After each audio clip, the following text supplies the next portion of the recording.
evening, DMV. It is Kevin Grolig here, and we've got a great live stream for you tonight coming from the DMV, and we've got some crazy stuff we need to talk about tonight. I've got a special guest I'll tell you about in just a minute, but hope you guys are doing well. We had some great weather here today. I got to enjoy working a little bit outside on my deck, which was kind of nice. But anyways, we got some crazy stuff going on in the real estate market. So, what I try to do on these live streams is get you guys really where the market is right now, because what I find is the headlines are always about 6 months behind where the market really is. And so, I'm out there in the field doing this kind of stuff. I'm seeing what's going on, but I'm reacting and kind of want to discuss some of the articles that are starting to come up here now that you're starting to see sprout up. So we're going to discuss a few articles that have come out recently that show really a big shift in the marketplace. So how does it affect the DMV? We'll talk about all that. We'll break it down and everything.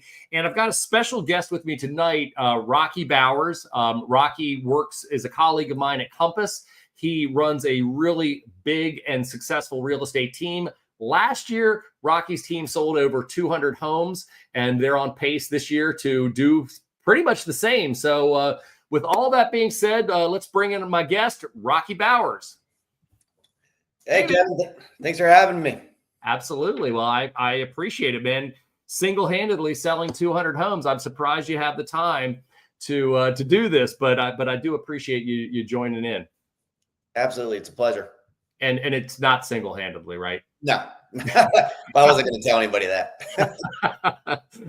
So anyways, so what's going on in your world? What do you, we're going to discuss an article here in just a minute, but actually, before I ask Rocky anything, one thing that I wanted to mention to everybody here is I started in the real estate business about 35 years ago. And about 3 years into being in the business, I joined a company called Llewellyn Realtors. And it was a local business or local real estate office. It was one office, excellent agents, excellent leadership. And my first real mentor when I joined there was a guy named Ken Bowers. And so, Rocky, do you know who Ken Bowers is? I mean, have you ever heard of this guy? That's my dad. He is the man. He's kind of semi-retired now, but he obviously was my mentor and still is my mentor. Now he's kind of just the team mascot. I always tease. I was going to say that, but I figured I'd leave that to you to say that. But, I remember that, when I first started there, and this is back I don't know, probably it was mid 90s or so. And when I would start there, I was a little bit different from the rest of the group at the Llewellyn office there at the time. I'm sure you probably can appreciate that, Rocky. Yeah, and Ken, your dad, would have a meeting with me once a week, an accountability thing. And I was probably, I don't know, 27, 28. And it was almost like, I wore him out. It was almost like a therapy session. He would clear off all the crap off his desk and I'd have to lay down. And it was just and then this happened and this happened, and at the time I had young kids. And so, real estate was, I was trying to support a family of four, with real estate. It was a crazy time. And so God bless your dad. I don't think that I really realized what a pain in the ass I was at the time, but now 30 some years later, I was definitely a pain in the ass. So God bless that man. He is a saint. So I know why he's so patient, I guess. Yeah, exactly. And also have a son like you. He's got to be patient. So.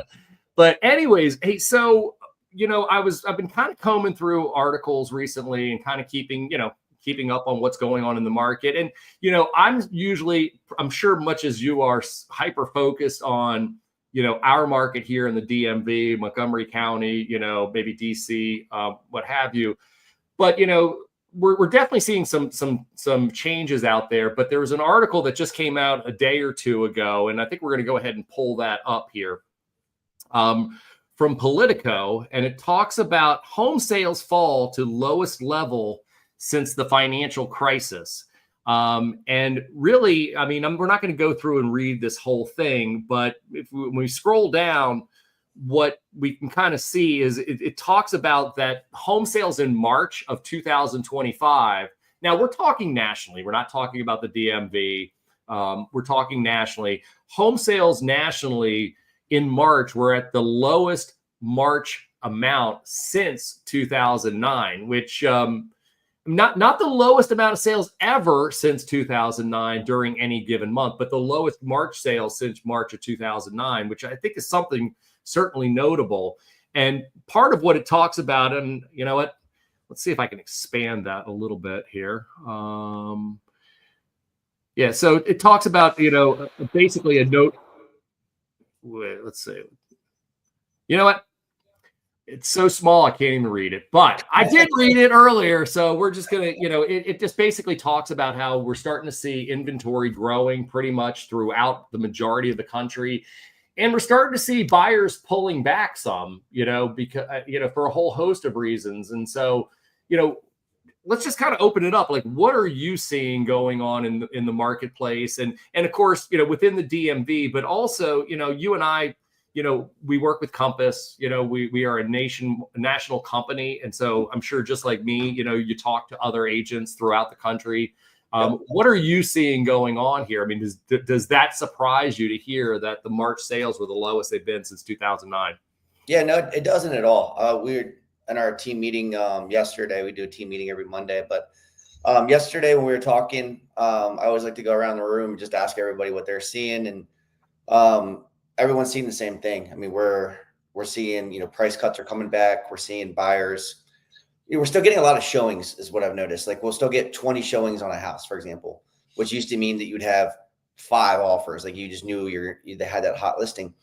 Now I think what we're seeing is we're getting lots of activity, but buyers are kind of seem a little bit more gun shy to pull the trigger as far as putting offers in or moving forward or escalating, like they used to, $100,000, $200,000 over asking price. So I'm definitely seeing that for sure. We're definitely seeing a slowdown in the market. Absolutely. I think we have like maybe 20 active listings at the moment. And I would say that used to be, 20 active listings. Now you'd have 20, under contract next week. That's not the case right now. We're of those 20, maybe 5 will sell this week. Right. Which used to not be the case at all. Yeah. I'm seeing the exact same thing. Although I have to say what I'm seeing though is really a real slowdown in the showing. So I'm glad to hear you are seeing showing still high, but like I've put on like 6 properties in the last like 7 days, 10 days or so. And I've had a few where we've gotten 10 or 12 showings in a weekend or so, but those seem to be the exception. Not the rule. And then I've had others, which, it's been very sluggish. You're getting, 2 or 3 in a weekend, maybe 4 or 5. And once again, it's definitely seeing a slowdown there, but I 100% agree. It's like, it seems to me like, this time last year, and certainly, going back to more of the pandemic time, I would see that, a property that, maybe had, checked off maybe 6 or 7 of the 10 boxes that a buyer was really looking for was enough to get them to write an offer, not even just write an offer, write a strong offer. They would write an offer like it was a 10 out of 10 box, Right. Yeah. And right now, 6 to 7 boxes out of 10, they're going to pass on right now. Or maybe if it's been on the market for a while, maybe write a lower offer.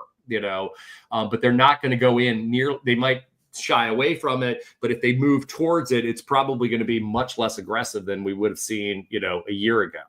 Yeah, I totally agree. I mean, I think even just from a pricing point of view, I think like last year, it's like, hey, if a home's worth $825 to $850, let's price that home at $799 because, that's how we're gonna get the most value by getting 7, 8, 9 offers. It'll go for $900,000 and it'll sell for more than it's probably even worth. I don't think that's a typical strategy anymore because if you price it there, I don't think buyers are quite as willing to go way over asking like they used to. Right. So you could lose, pricing it properly, I think is more important than it's ever been because before the market would just bail you out. Now you have to really be strategic. Like, okay, let's not go too high. Obviously, let's price it just right. Where if we get asking price, you're still happy, but it gives us a little bit of the ability to maybe we'll get multiple offers and maybe go a little bit over it. I think it's it's very fast moving at the moment where, yeah, 'cause honestly, we're talking about March, but, and I know it's April right now, but I feel like the past 3 or 4 weeks, especially, is when I've really felt it. So, and I guess going back to March, that would make sense. But I think that when the data comes out for April, I kind of think it's going to be the same thing, where it's like April had, the fewest sales since, 20 years ago or whatever as well. So when I do that live stream, will you join me on it? Yeah, you let me know. Maybe we'll bring my dad in too. Yeah, let's bring your dad in. He can do that. This is the worst. This is the worst month since 1942. Yeah. No, dude, I completely agree with you. I mean, so what are you telling? And we're going to talk both about, because you and I both, we work both sides of the fence. I mean, we represent sellers and then we represent buyers. And so obviously the strategy oftentimes is completely polar opposite because there's opposite interests involved there. But, just kind of sticking with the home seller theme. So somebody out there, they're thinking about selling, what would you advise them today? If they just come in and they invite you over to their house and they're like, Rocky, tell us what we need to do. Treat it like it was your own house. Like, what would you do? What would you tell them right now? That's a great question. I think what you said earlier is so important, where you said, if a home has 6 out of 10 boxes checked, a buyer is probably going to pass. And I think that, 80 to 90% of selling a home is all the stuff you do before it ever hits the market. And so I think that right now is the most important thing that you can really do is have buyers get their home to as close to a 10 out of 10 with those boxes for the buyers and to appeal to as many people as possible in order to sell it. Where I think that it's one of those things where now you have to make the updates that maybe you didn't have to make before. Where if you have that, purple bathroom, from the 80s or whatever it may be, it's just not going to really fly. Buyers are not looking for that, or you have to make up for it so drastically with the price that you're just leaving so much money on the table. So what I try to do with people is, even though it's inconvenient and can be somewhat costly up front, is I try to have them, stage the home, renovate the home, do all the steps that are absolutely necessary ahead of time, so that when it goes on the market, it appeals, to the most people possible. Right.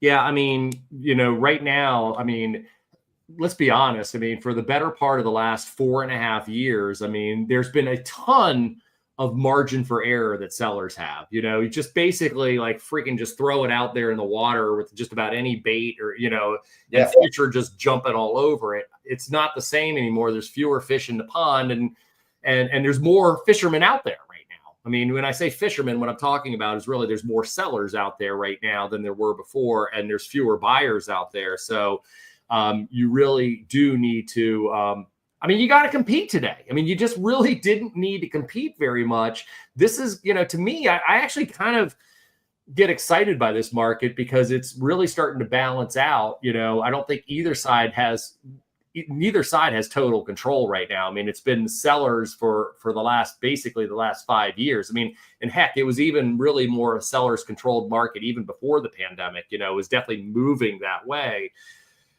So it's kind of nice to be able to be in a market where it's really, more fair and balanced right now. I mean, would you agree with that? But yeah, absolutely. I think for the consumers, I think it's good because, like you said, it's fair and balanced. I think selfishly, it's good for people like you and I that have been in the business for a while and have a proven track record, just because I think that we can create more value. I think now more than ever, you need to work with a good realtor. Yeah. Before, I mean, it was almost like anybody could sell a house, in like 2020, 2021 and 22 and parts of 2023, there was just so few homes for sale. The inventory was just so low that every realtor was like, wow, I just sold this for $50,000 over asking price, but every realtor was doing it. You know what I mean? It wasn't like no one was really that special because the market was just bailing everybody out. Now I think that we can create a whole lot more value as realtors, which I like that. And then I also like the fact that, buyers don't have to go quite as crazy and sellers aren't completely only ones in control. It's a healthy market, which is working on both sides of the fence. I definitely like that. Yeah. Yeah. And so now talk about from the buyer side of, I mean, like, what is your, what is your conversation like with buyers these days? I mean, most people in the public, oh, by the way, before I ask a lot of questions here, for any of you guys watching, please throw us out some questions. If you have questions about the market in general, you have questions about anything having to do with real estate, or heck, some of you guys want to talk about stuff that's non-real estate related, and I will determine whether we talk about that or not. But, love to have your guys' questions. So feel free to kind of chime in, type it in there, and we will talk about it. But anyways, what I was getting back to saying is, a lot of the public just thinks that, with buyers, it's like, they call you up about a house, you go and show it to them, and then they buy it, and that's it. Or maybe they call you up and you take them around and show them 6 or 7 homes. They find a house and they buy it. I don't know that that many people really know about the strategy that you put in place as an agent, as a good agent, a good agent working with buyers. I mean, I know you, like me, we're going to want to sit down with these buyers before we go on out looking, talking about the market, discussing the statistics, discussing the, what's going on, the process in general, the pre-approval process, talking about earnest deposit, talk about all these things out there. So how has your conversation changed with your buyers over the period of the year? Yeah, that's a great question. I mean, I think that when things were so heavily unbalanced in the seller's favor before, I mean, the conversation was like, hey, to get a house, you're probably going to have to waive every contingency. You're going to have to go way over asking price. You're going to have to give them your firstborn child. You're going to have to do all these things that are just like, most people didn't get their first offer because they didn't really. But tell me if I'm wrong, but the kid had to be super cute though too. Right. Yeah. Yeah. So most people didn't get their first house because, you're telling them they have to do all these things that seem just so wild. That they don't really believe you until they start losing out on offers. And so back then I would have a conversation saying, look, I would tell them that exactly. Like, if you fall in love with the home, this is what it's going to take. And here's the problem. Like, don't fall in love with it because it's going to take even more to get it than what we'd be talking about now. Now our conversation is a little bit different. It's a little more about knowing all the data. It's saying, hey, if you're looking for a home in this neighborhood, let's say it's Clarksburg, the average days on the market in Clarksburg are, 35 days. So whatever it may be, wherever it is. So now I think it's more about being hyper local, actually showing them all the statistics and saying, hey, if this only checks 5 of your boxes, there's going to be more coming on the market, soon, and especially in this time of year. Right. There's a lot more inventory right now. So even if you do love a home and don't get it, you don't, I guess there's more strategy involved, and you don't have to just sell the whole farm to get a home because something very similar probably will be coming on the market soon. Yeah, I mean, completely agree with you. What I would say today is, the conversation a year ago, I mean, man, it was freaking brutal. I mean, and it was like, I was just very upfront with people and just say, look, you know what, sit down. We got to talk about this. And the fact of the matter is that, the 90% chance that whatever you purchase, you're going to have to go well above list price to get it. You're probably going to have to waive every contingency known to humankind that are normal contingencies in a normal market. But guess what, guys? It's not normal right now. So you're going to basically need to throw yourself at it. And once again, give them your firstborn, secondborn, only if they're cute. And hope that that's enough, because it was just, once again, I mean, the amount of competition out there was amazing. And, this, it's like, you'd be up against 8, 9, 10 offers. Well, guess what? Only one wins the property. So if there's 10 offers, one person gets the house, that buyer's taken off the market, but the other 9 are following around to the same damn places. They're all looking at the same places. And many of them come to the same conclusions. What's crap is crap. And what's freaking awesome, that's the next place. It was like a swarm of bees, going around and to the next house, and offering more than they did. And every time the buyers would lose one property, they'd learn something and they'd come in more aggressive the next time and everything. And that conversation, you still kind of have to discuss the possibility of multiple offers. You can't not do that, because you and I, I'm sure, have both been a part of still some sales this year that have sold well over list price. It's just where it used to be the rule, now it tends to be the exception. Would you agree with that? I would. Yep. Right now I have, one example is a home. We have 4 offers on this house, which is great. They usually would probably mean it's going to go 5-10% over.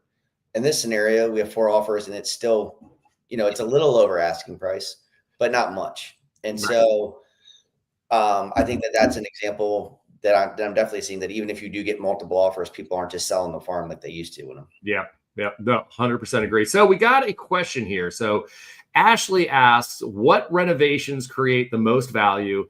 How much should a seller be putting in upfront to get the best ROI? That's actually a great question. That is a great question. What are your thoughts?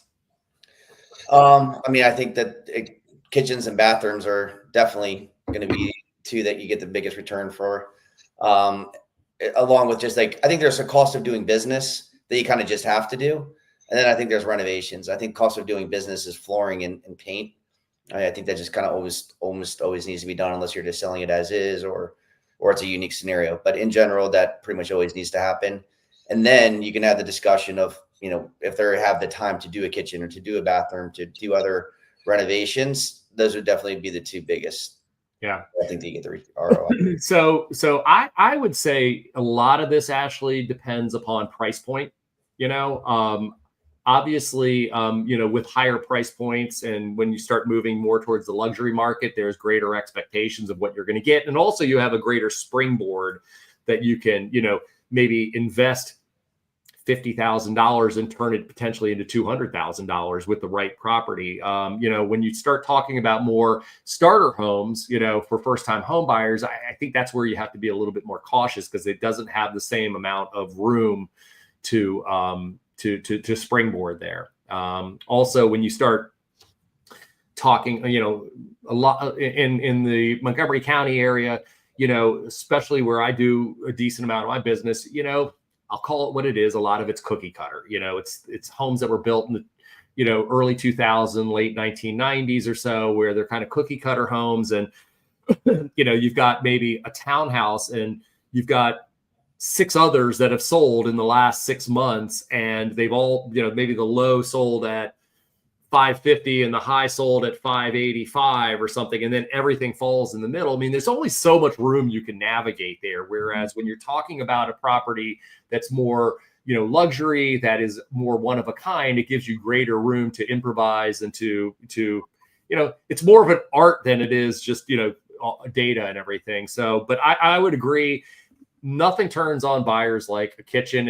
And Rocky, a few weeks ago, I had a guy on here named Craig Sword. Do you know him? Yeah, he's on my team. Yeah. So Craig was great. And Craig's always famous for saying, just, throw me a brand new kitchen and, and he'll sell it and everything, because that the kitchens and the baths seem to really turn people on. But once again, that's where I would talk to your realtor, because you don't want to overinvest. Once again, my opinion is, whenever I'm suggesting items for a home seller to do, I'm looking for at least 2x return, but really looking more for 3 to 5x. And, as you know, Rocky, like paint and flooring and lighting and stuff like that, those are the type of things where, I can do a $6,000 paint job on a $800,000 property, and I know that I'm going to get $50,000 back on that $6,000 invested, because it just looks fresh, clean lines and things like that. Yeah, totally agree. So anyways, and so, let's talk on, I'm actually kind of getting off the beaten path on this. But let's talk a little bit, because we all agree, the article supports it. You and I agree that the market is correcting, that it's not the same conversation today that we're having with buyers and sellers that we did a year ago. Mm-hmm. One of the things that came down last year was the whole National Association of Realtors settlement.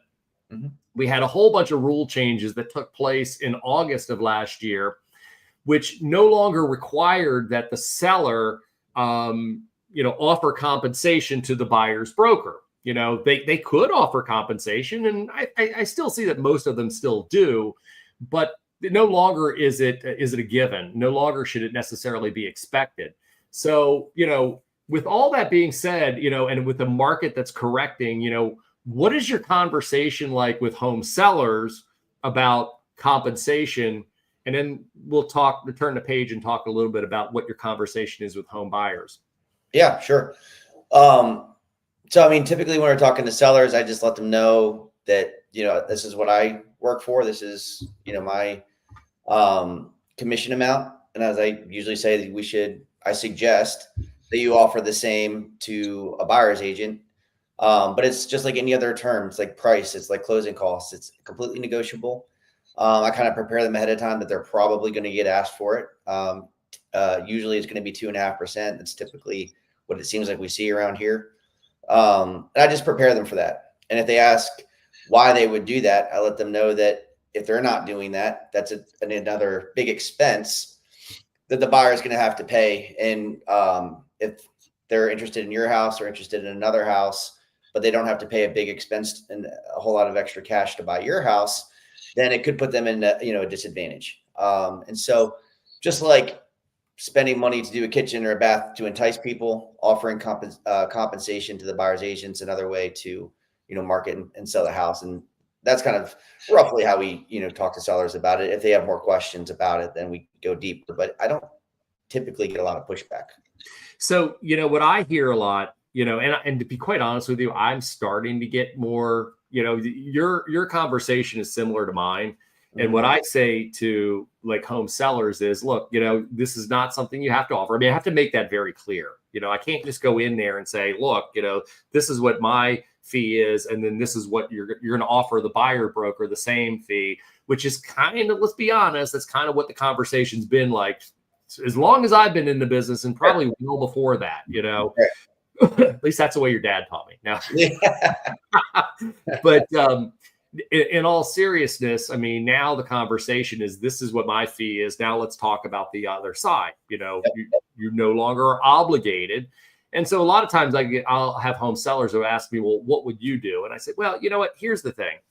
Like there's certain things that you just do in this world, not because you have to, but because it makes sense and it's good for you to do it. And like for example, taking a shower. Like I didn't have to take a shower this morning.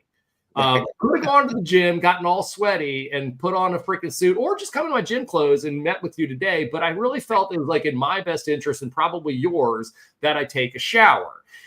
So I kind of look at this being the same way, and oftentimes you'll attract more bees with honey. And, this isn't really the number that we really should be focusing on is not really even the price that you sell for, not the compensation amount that you're paying, but really the ultimate net. Like, what are you walking away with when everything is all said and done? I mean, Would you agree that that's the most important number? Most of them do. Yeah, all of them do that, but still, it's like I'm starting to kind of get more pushback on that. So what would you say to a home seller out there who, they've got a great house, it's saleable. You know the market. I know the market. It's saleable. They're willing to get it in the right price, the right condition, but they say, you know what? I don't want to commit to something. I don't want to commit to an amount up front. I want to let the market do what the market's going to do. And what would you say to a seller who says that to you?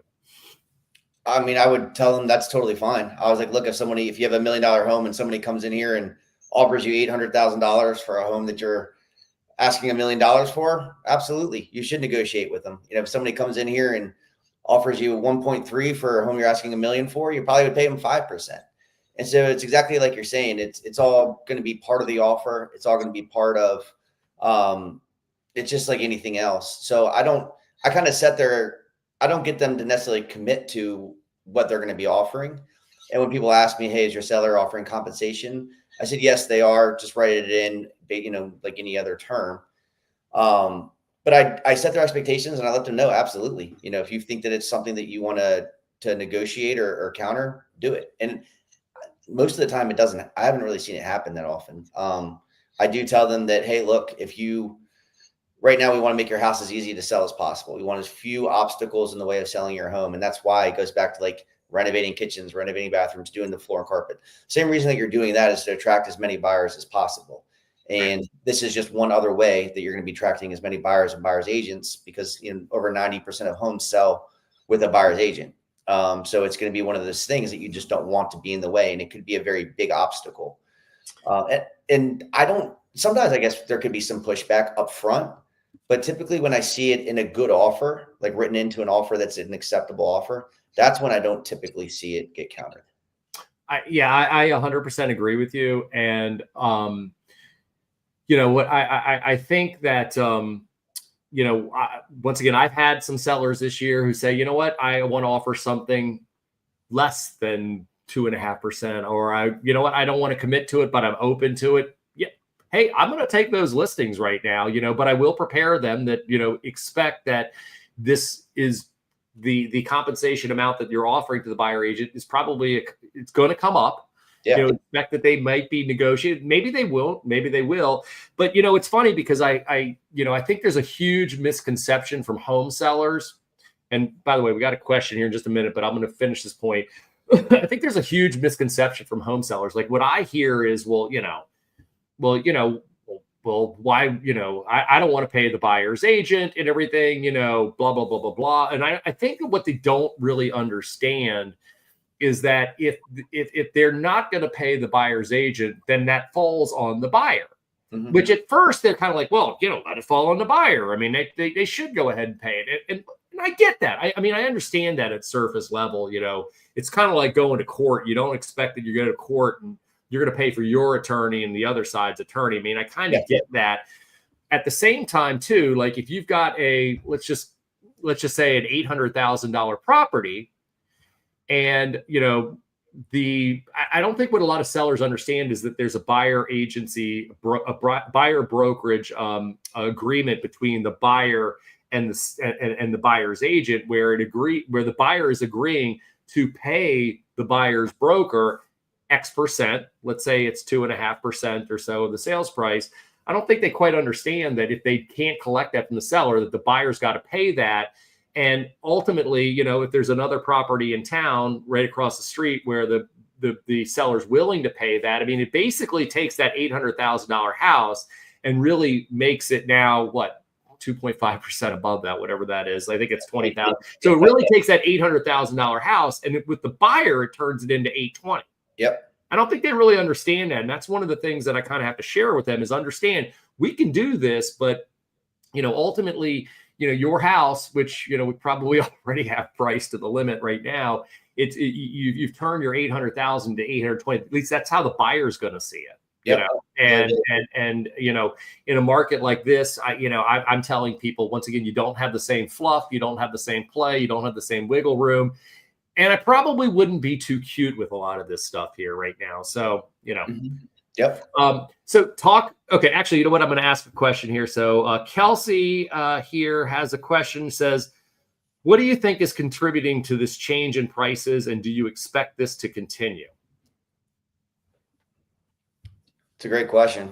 So I think a big thing that's contributing is supply. There's just more inventory out there than there used to be, significantly more. And I think that if you're pricing things, before the market was going up like this, people would kind of price it even higher, anticipating to go up, and it would catch it. Now people are pricing it here, but the market's coming down here, and they're just not matching. So homes are getting overpriced, which is having them sit on the market longer and is keeping that supply out there a lot longer. Right. Yeah. I mean, so Kelsey, this is what I would say. I mean, I'm not really seeing prices dropping right now. I just think the pricing strategy that a seller has to be different than before. Just like Rocky said, if you go into a neighborhood, and once again, I'm just throwing out all different price points, but let's say it's a $500,000 neighborhood. If I've got a great house, it's in, it's in good condition, it's got a great lot, I know it's going to be attractive to the market. A year ago, I might have said, let's add 5 to 10% on top of that. That 500, let's try 550. Like I wouldn't have had a problem doing that. And then there's a very good chance I would get that and potentially even more.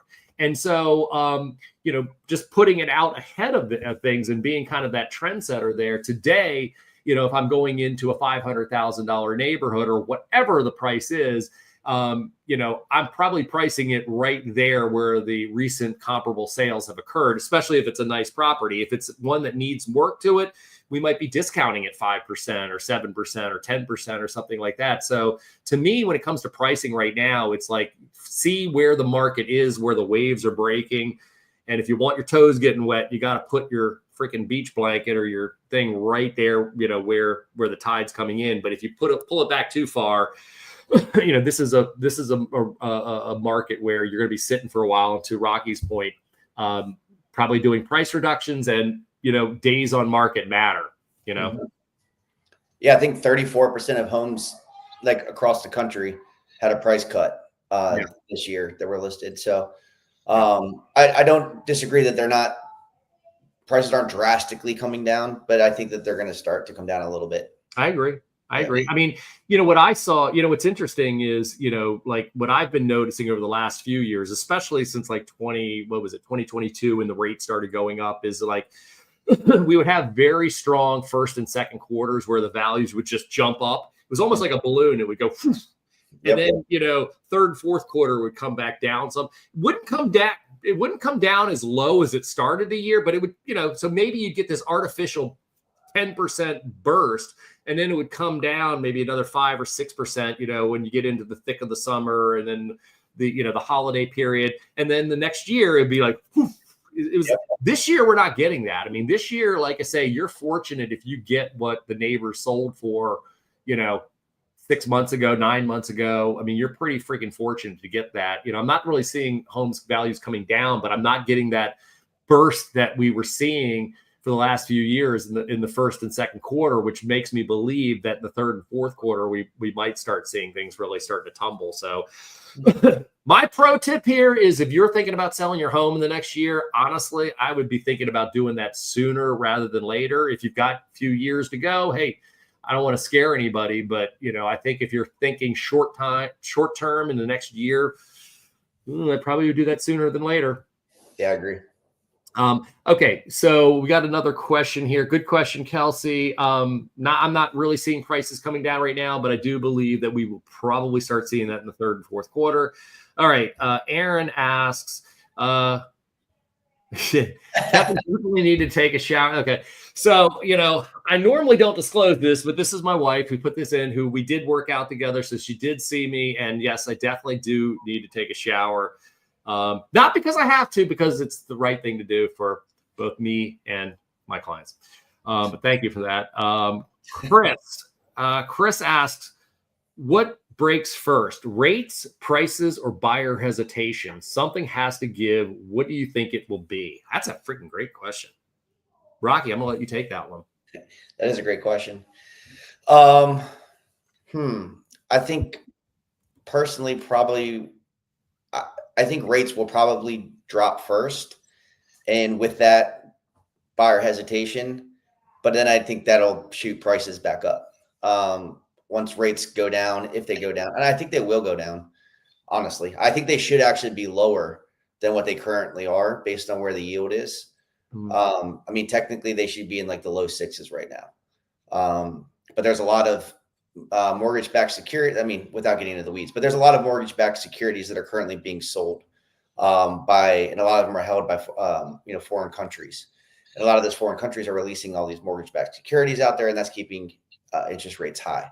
So I actually think interest rates will go down probably in the next few months. I think, if I had to guess, without being a lender, but I think we're going to see them in the low sixes. And I think that as that news starts to get out there, and that's the new narrative that buyers are hearing, I think then buyer hesitation kind of eases up. And then with that, I think prices will, at least, I think they'll inch up a little bit when that does happen. But yeah, I mean, I agree. I mean, I don't know when the interest rates are going to come down. I mean, right now they seem to be stuck in this pattern of, upper 6s to 7%. It just seems to be like we're in this kind of quagmire right now.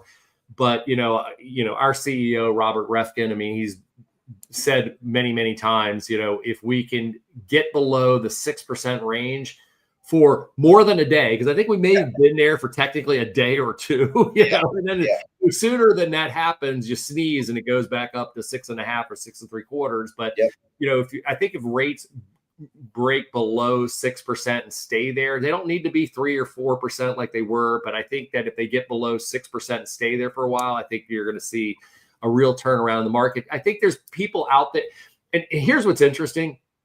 I mean, I'm giving out a little secret, and so I may have some clients on here, so maybe I shouldn't say this, but you know this as well as I do, Rocky. So, we have clients that we have a portal for. They're searching for homes, and they've got a portal that we create for them, shows them all the properties, blah, blah, blah, blah, blah. But, we can also see when they're looking at things. You can see, it tells you, like, hey, so-and-so just, saw this property and looked at it 16 times, And so what I've seen is a lot of buyers who kind of have put themselves on the sidelines a little bit because of, a lot of stuff that's going on in the economy and everything, but they're still peaking, they're still looking out there. It's not like there's like, hey, we're not going to buy anymore. And so we're not going to look at Compass and we're not going to look at Zillow, and we're not, they still watch this stuff. I mean, they're addicted to it. And that kind of goes to the point of what you said, is like, or what we've discussed is that, they're not going to jump on a 5 or a 6 or a 7, but they probably still will jump at a 9 or a 10 if that comes trolling through their thing. So it's like I think there's a lot of people that are still out there. They want to buy, but whether they're concerned about just the economy in general, they're concerned about with all the layoffs that we've seen, at least here locally. I think there's a lot of there's a lot of people who are concerned, and I can't necessarily say that I blame them and everything, but I do think that hopefully things steadying out and with rates coming down, we all know there's a ton of demand out there as soon as that happens. Yeah, definitely.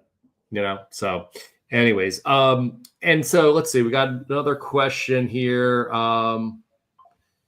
Chris asks, boomers aren't moving. Builders can't build, Gen Z can't buy. So what does a healthy housing market even look like in 2025? Dang, man, that's some serious shit there. So what are your thoughts on that?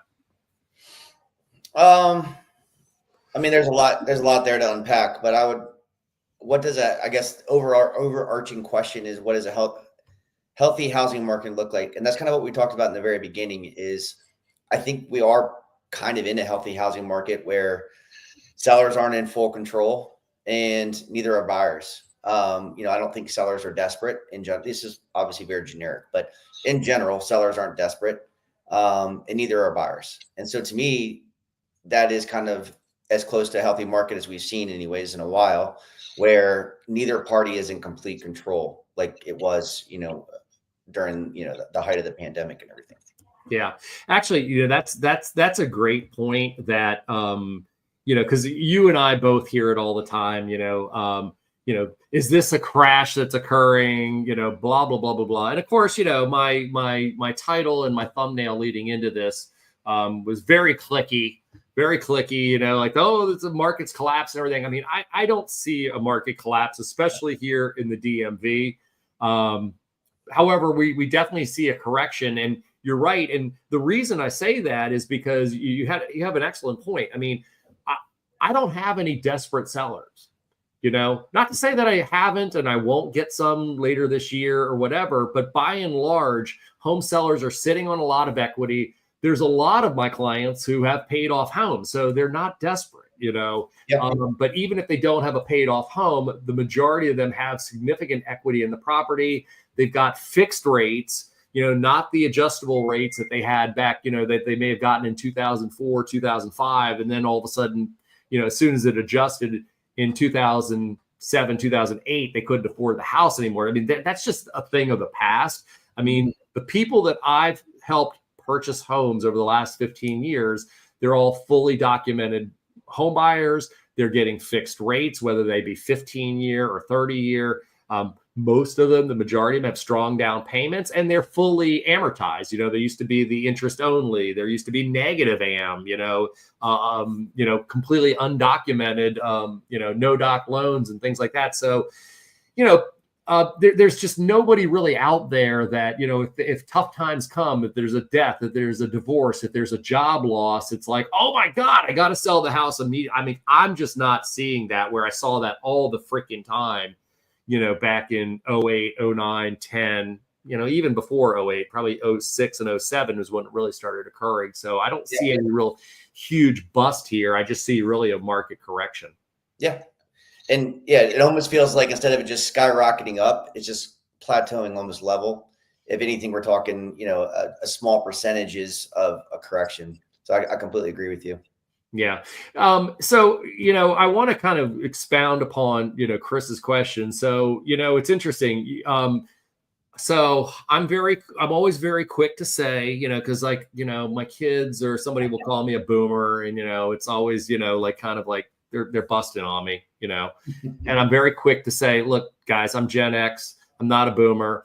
I'm not the boomer who says, get off my freaking lawn, you kids. And I'm not the whiny and crying millennial or Gen Z. So how about that? I just busted on just about everybody except my generation. But anyways, what I'm starting to see is we're definitely seeing a pattern that boomers are not moving like they used to. I mean, they're staying in their homes longer. They're aging in place, which has caused, a big buildup.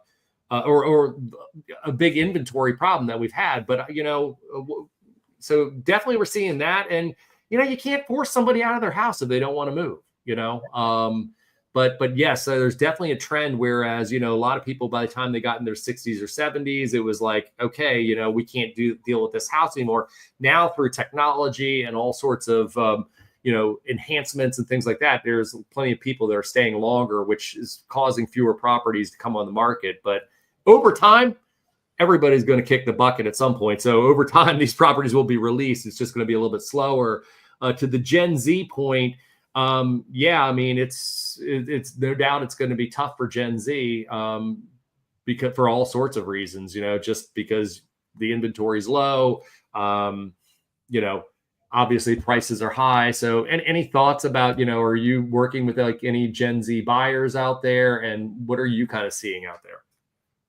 I mean, I think exactly what you said. It used to be you could buy, I think people are buying their first home later in life. I think that, it used to be like, all right, graduate from college and go buy a home when you're like 23, 24. And that's just not really doable right now because it is, the monthly payment for buying a house for the first time in a little while is going to typically be higher than the same house to rent it. And that's something that's definitely changed. So I do think that Gen Z, if they're, getting out of college, or if they haven't had time to save up a lot of money, they're just waiting to buy.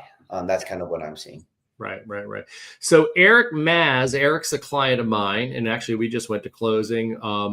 Eric is slowly but surely buying up the Grosvenor Park 3, I believe it is, towers there. He's bought his third property in there. But Eric asks, is there a way to protect the value of a home during a down market? I think that's a great question. So what are your thoughts on that, Rocky? I mean, that's a great question. I guess there's two ways to answer it. Like if you're protecting the value, I mean, one way to protect the value is to not sell it. If you're worried about selling that asset at its absolute highest time ever, then selling it during a down market might not be the best time to sell it. I wouldn't consider this a down market though. Right. So that's one way. The other way is if you do sell it in a, suboptimal market, you just do everything that we talked about as far as getting the house completely ready, have it stand out from the other homes that are similar to it, that are also on the market, and just do the things that we were talking about to make it a 10 out of 10. Mm-hmm. Yeah. I mean, I would just say that, you just got to keep up on your like you say, you want to put yourself hopefully in a position where you're never in a situation where you are a desperate home seller, so staying out of debt, to the, obviously there's certain circumstances that are beyond everybody's control. Sometimes, like I say, we've had layoffs around this area. I mean, beyond many people's control. There's death and divorce and things like that. That's part of life, but that, you want to try to protect yourself the best you can for those things. But, that is life. I would just say, just to keep your house, keep on top of the meat and potatoes things, like don't, I see so many houses, and I'm sure you have too, where people just kind of let it go, and it's almost a little bit like cancer. You have something that starts to fester, and if you get on it early, oftentimes you can correct it, and it's just a minor this or that, but you let it go and you ignore it, and then all of a sudden it just, it spreads. And so I see that a lot, with home maintenance. I see it especially with older people, but that's what I would say, is just stay on top of those things, stay on top of the maintenance things. Like, one of the things I'm a big believer in, when it comes to like protecting your house, I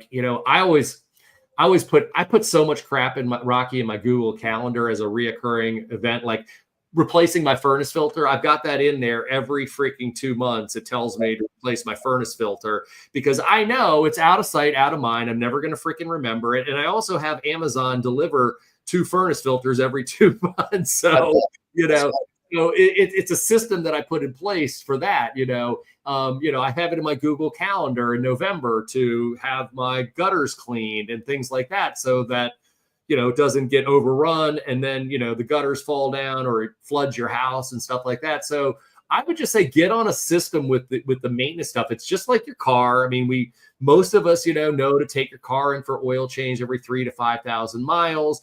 Most of us go into, get a physical once a year or so. And so we're used to doing that kind of stuff, but we oftentimes forget about it with the things in the house, especially these days with, when life just gets so crazy and there's so much stimulation out there. Put that shit in your calendar, and as a reoccurring appointment.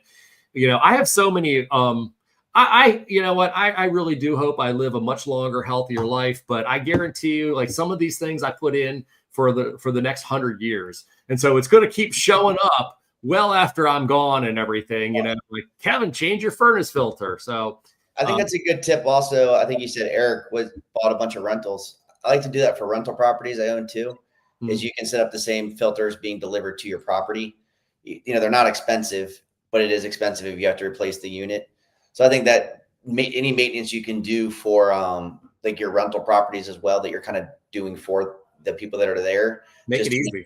Exactly. Yeah. Make it easy. Make it systematical. Same thing with cutting off, your outside and inside water spigots. I'm never going to freaking remember that until January, when it's like, the first 5-degree day. And my wife's like, you did do, turn off. I'm like, oh shit, so you know what? I have it set for like, mid-October or first week of November, whatever it is, but it reminds me. So, pro tip out there with all these home maintenance things, guys, just go ahead, put it in your Google Calendar as a reoccurring appointment for the next 100 years, and you should be good. So anyways, Eric said that's a great tip. Thanks, Eric. I appreciate you watching. Anybody else out there have any questions? Feel free to go ahead and write them in. I'm going to go back to the conversation on brokerage again, or as we're supposed to say, like, supposedly after all these new rules came out after the NAR settlement, like, apparently commissions is a dirty word. We're not supposed to say that, so now instead of saying commissions, we're supposed to say compensation. So let's talk about compensation again. We talked a little bit about it from the seller side. Let's talk about it from the buyer side. What is your conversation like today versus a year or 2 years ago with the buyers? And we're talking about when you're first meeting with them, when you're first kind of interviewing with them and you're preparing them for the market. We're not talking about, 3 weeks in, a month into working them. What is your conversation like with home buyers? What are you preparing them for? Yeah, that's a great question. I mean, for me, I'm usually telling, hey, this is what I work for. And we're going to ask the seller to pay that. And if the seller decides not to pay that, then we're going to have a conversation about it. But I don't personally ever want them to feel obligated, or I don't want them to ever not get a house because of, commission or whatever word I'm supposed to say. But I kind of I let them know that if it needs to be flexible, it can be flexible. But, I'm going to do my job and try to get them that house and negotiate my commission in it where it's paid for by the seller. So that's typically my conversation, and we stick to it. Like if it gets countered and everything else about the house is perfect, but they happen to counter me to, 2%, let's just say, that's a decision that I would have to make at that time and say, okay, am I going to really push back on this one? Am I going to, whatever it may be, but I'm going to have that conversation with my client, with the buyers, and then, and kind of go at their direction. Yeah. No, I mean, kind of the same. I mean, so at this point in time, I mean, has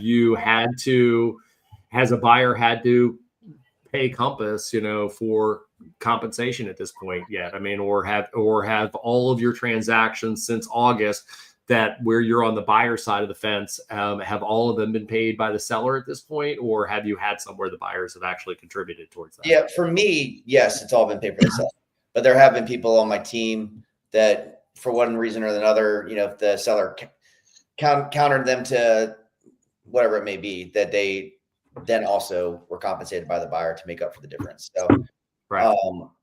Not me personally though, but yeah, I have seen that. I just haven't seen it very often though. Right. Yeah. I mean, I'm kind of seeing the same thing. I mean, it used to be, that you could pretty much rely on the fact that, what was offered by the seller would match what your fee would be on the buyer agency agreement. So there was never even a discussion with the home buyer about the possibility of them having to pay you. And, to your point also, I think, one thing, having your dad be an integral part of my getting into the business, especially in the early years. And, obviously he's your dad. And so, I think that we're kind of cut a lot from the same cloth, and where we learned a business and everything. And I think what we all can agree upon is the relationship is more important than one, I'm going to say the dirty word, one commission check, Absolutely. I mean, the relationship is much better, so I think you would probably agree, if, the seller, it cannot be negotiated where the seller is going to pay a dime, but these buyers want the property. Obviously none of us are working for free these days and everything. Yep. But to your point as well, I've had a few situations where, it just was the full amount wasn't going to be collected. And you know what, I'm just telling the buyers, guys, don't worry about it. Just, I want you to enjoy this house. I think it's the right place for you. I move forward. This is an awesome place. Like I'm excited for you guys. And what, do not worry about the additional amount, just you guys enjoy this house. Definitely. And what I find is, ultimately, that ends up coming back to you in a major way. I think it's a little bit difficult to go to a buyer and say, hey, look, you're going to need to spot me an extra 0.5%. I mean, because 0.5% doesn't sound a lot, but hey, the DMV area, it's expensive. We're talking about, any price house, but if it's $1 million house, I mean, you're talking about, 0.5% of that is, what? Jeez. $5,000. Thank you. Yeah. Appreciate you bailing me out there. So, anyways, any other thoughts about, just kind of the marketplace, like anything maybe we didn't touch upon where you're starting to see things or conversations that you're having to have, or just unique, anything else you're seeing out there right now? I mean, I think that when we were talking before we went live, and not to take your stat, but I mean, I thought it was really powerful, and it is your stat, but this time last year, there was 928 homes for sale, you said. Right now, there's 1,400 homes for sale in Montgomery County, approximately. Yep. I think that's data that's, I think, very useful and powerful for both buyers and sellers when they're making their decisions. They have, in my opinion, buyers have more options right now. There's still not too much inventory out there where sellers are desperate by any means. But I think that's kind of the main driving force of what's at play right now, is that there's just a little bit more supply than there was last year. Yeah. So everybody who's watching out there, just kind of some local geeking out real estate information. So before I got on this live stream tonight, I went through the MLS and I looked in Montgomery County, and as of about 2 hours ago, there were 1,462 properties on the market. Now, to kind of give a little bit of perspective, first of all, there's almost 1.1 million residents in Montgomery County. So it's a big freaking county. So, 1.1 million residents, 1,462 properties on the market. I mean, it's still a relatively low amount considering the amount of population. However, if you look back a year ago, it was 926 properties on the market. So, you've gone from 926 properties on the market a year ago, which was a swamp that was almost completely drained. And the few fish that were there were just flopping around, just like begging for, some water before they dried up and died. To today, that pond is starting to rise again here. I mean, that's 63% more inventory today than we had the same time last year. And so, and what's interesting is about a year ago in Montgomery County, there was about 1 month's supply of inventory on the market. Today, there's right about 2 months worth of supply on the market. Now, most economists would say that a balanced market is somewhere between 3 to 4 months worth of inventory on the market. We are right now at about 2. So we are still in a market that favors sellers. However, it's going like this. And, I kind of do believe that by the third and fourth quarter, as, we get into after the rush for people that are looking right now to find a house in between the schools seasons, those buyers are out here right now. So, you might, as a home seller, you might say, oh, this market's not as great as it was before. Okay, that probably is true, but this is the best we're going to have all year right now for probably the next 60 days or so. And probably really, truly, it's probably really the next 30 days. But we will see it slow down as we get deeper in the summer, because those people that are looking to make the transition between school years, they've already done it, and they're now at the beach. And then as we get into the holidays, it starts to slow down even more. So don't be surprised to see inventory growing even more, buyers pulling back. And so it wouldn't surprise me if, 3, 4, 5 months from now, we're looking at three months worth of inventory, 4 months worth of inventory, which would then really kind of start tipping that scale more towards the buyer's market. I fully expect to see that. What do you think? Yeah, no, I agree with you. I think that the inventory has been creeping up steadily, and I think that you're absolutely right. I think that it'll be I could easily see it be 3 to 4 months supply by the end of the year. Yeah. So what it means again to home sellers is you got to compete these days. You didn't have to do it before, but you got to compete now. So do those things you need to do. I would not get too cute on overpricing. I would also, once again, I'm very pro agent, so I get that, but ultimately, home sellers are my clients, not the other agents out there. But, I got to deal with both of them in this marketplace. But I also wouldn't get too cute when it comes to compensation.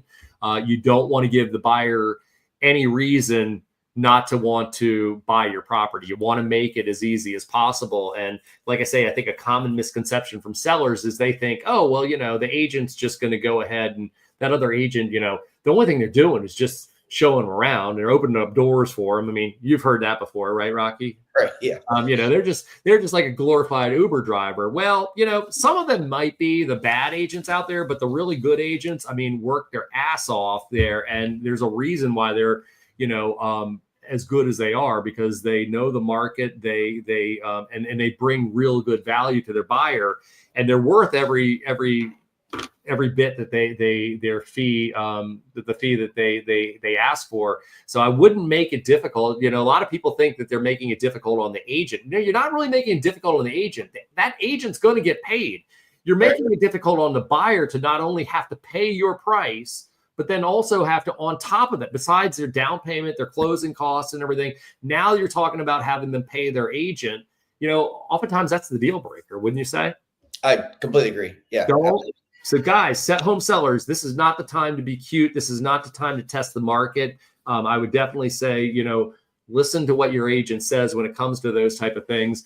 And then buyers, you know what? Hey, yes, home values are still high, but you know what? You may have an opportunity today that you have not had really since probably 2018, 2019, where you can go out potentially, not all the time, but buy a property with not nearly as much pressure on you, making a good, solid decision on price, making a good, solid decision on the contingencies that are going to protect you, like home inspections and appraisal contingencies. Heck, sometimes we're even seeing, some seller concessions like towards closing costs these days. We're starting to see that kind of creep into play where we haven't seen that in quite some time. So, this market does, I would say it provides some opportunities, especially for buyers that haven't been there in quite some time. I agree. I totally agree. Cool. Well, anyways, Rocky. So if there's anybody out there watching, and they want to get in touch with you in any way, like I said, because I'd love for people to reach out to me, but I have this show and I have guests on, so I'm not trying to hoard everybody. What's the best way to get in touch with you? If there's somebody out there who has a question about real estate or whatever, what's the best way to get in touch with you? Yeah, great question. Just Google Rocky Bowers. Look at that. Look at that handsome guy. I'm catfishing people. Just Google Rocky Bowers Realtor at Compass, and you can find, all Facebook will come up. You just Google Rocky Bowers or put it in any of the search engines. It's pretty easy to find. There's not that many Rocky Bowers out there. Not a lot of them. Well, Rocky, hey, I appreciate you joining me tonight, and hopefully you'll do it again sometime. I mean, I also, like I say, I loved having Craig on here. Craig was great. And I've also kind of told Brett at some point we're going to have him on here too. I think Brett would be really good. But he'd be great. He called me during the show. I should have put him on speakerphone. Was he calling you saying something about the show, or you didn't know you were? I don't know. Anyways, well, I appreciate you being on. I'm going to kind of close out if you can kind of hang backstage for a little bit. Anyways, appreciate you having you. And hey, everybody, I appreciate you guys watching as always. Thank you for the questions that you have. And, hey, look, subscribe to my YouTube channel. If you haven't done so already, tell a friend, share the channel with a friend. I would love to help anybody out, even if it means that I'm not helping them buy or sell a house. I just like helping people. I love giving information out because I do believe what you put out there in this world, you get back. However, I'm also going to mention we've got 2 QR codes up there. One is for referral. So if you're outside of the DMV area, Rocky and I are not going to be able to help you personally. However, I do have a great network of top agents throughout the country that I can refer you to. And if you guys watched any of my videos before, watched my live streams, you know what I think about realtors. I don't think real highly about 90% of them. I say that 90% of them suck. 10% are really good. So if you want a referral to a top agent, go ahead and click that referral or go ahead and scan that referral, fill out your information. I'll help you find a great realtor in your area. And if you want to talk to me direct, you want to set up a Google Meet with me, go ahead, scan that calendar link, go ahead and put in the time that you want to meet. We'll mix it up for 15 minutes, 30 minutes, however long you need to discuss your plans more specifically. But anyways, and by the way, if you didn't get to see this live, you can always watch it on replay on YouTube. But thanks, everybody, for watching, and have a great night in the DMV. Peace.